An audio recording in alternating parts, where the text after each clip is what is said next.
A very good morning, my dear children. My dear children, we have started for online classes. So you all have to be ready when the messages come to you.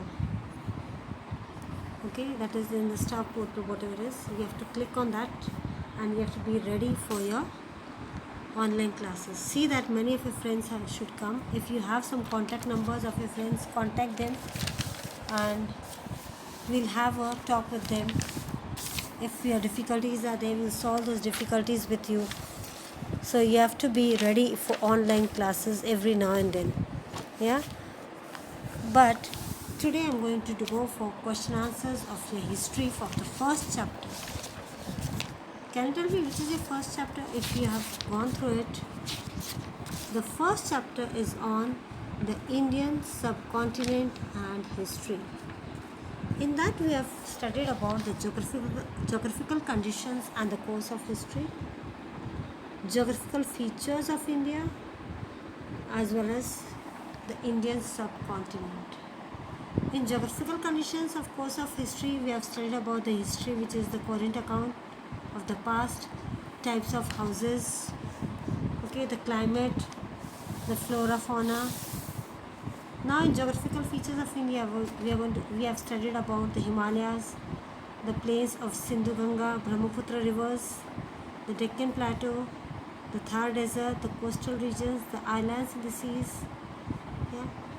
And then we have studied last about the Indian subcontinent. Even we have seen in that the map, the India physical map, as well as we have seen the Andaman Island. Then various costumes which the people are wearing. So shall we start with the question answers? So your first question is, what is history? What is history? The answer is, history is a coherent account of the significant past events in the progress of human civilization. I'll repeat the answer again. History is a coherent account of the significant past events in the progress of human civilization. Second question, where did the human settlements flourish? Where did they move on? Where did they flourish?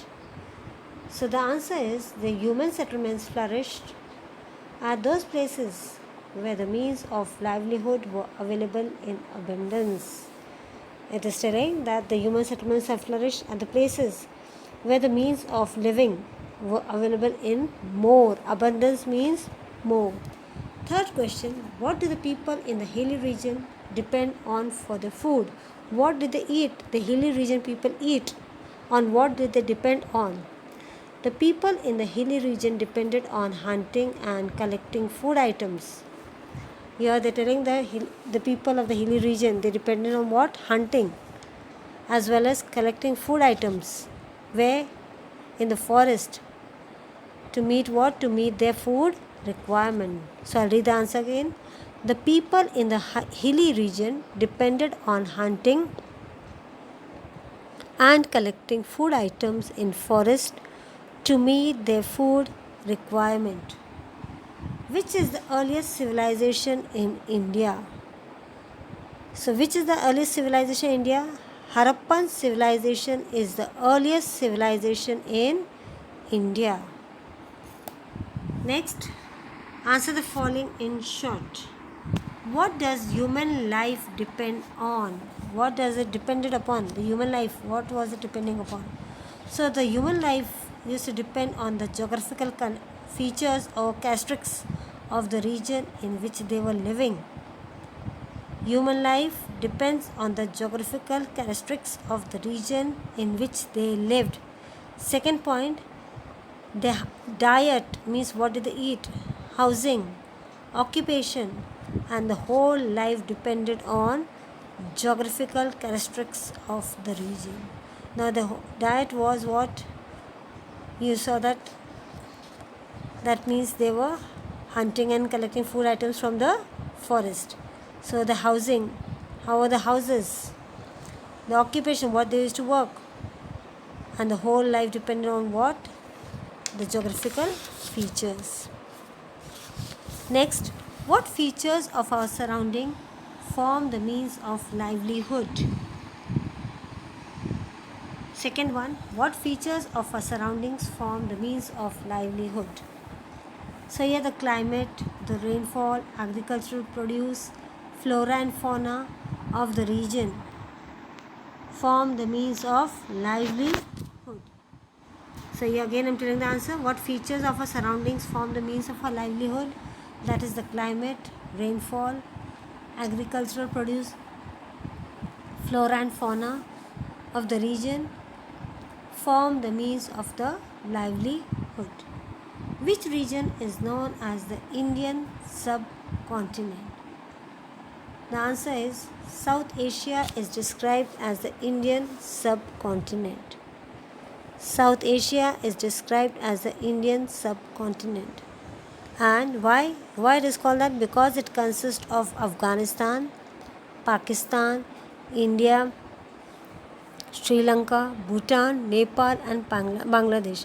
When you see in that Indian map, over there it was shown that the Indian subcontinent, over there we can see some parts of Afghanistan, Pakistan, Sri Lanka, Bhutan, Nepal and Bangladesh.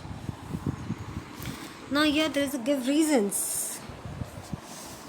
There is a close relationship between history and geography. Why? Give reason for that. First point, there is a close relationship between history and geography because place is one of the pillars and basis for writing history. First point is place is one of the pillars and basis for writing history. Second is place is related to geographical features or conditions which shows as the food items, dressing of the people, housing and economic activities of that given area. I'll read the answer again. There is a close relationship between history and geography. Why? Because place is one of the pillars and basis for writing history. Place is related to geographical conditions as well as the food items, dressing, housing and economic activities in the given area or place of the human beings. Why are people forced to leave their settlements? Why are they forced to leave their settlements? Second one, because due to the environment, as the environment is, famines, that means droughts, no rain, they can't grow crops, and invasion of foreigners, when the foreigners come and stay, make living of the people more difficult. Because of this, the people are forced to leave their settlements. And migrate means to stay to other places. Why? Because in search of food for the livelihood. So here people are forced to leave their settlements because due to damage caused by the environments, famines and invasion of the foreigners make the life of the people difficult to live. Second point, so due to this people are forced to leave their settlements and migrate to other places in search of livelihood. So we have finished 3 till here. Second, that is explain the difference of the human life in the hilly regions and that of the plains. We'll do it tomorrow. Till that time, you write these question answers. If you have written it, you check through it. If any difficulty, you will solve your problems. Thank you. Have a great day.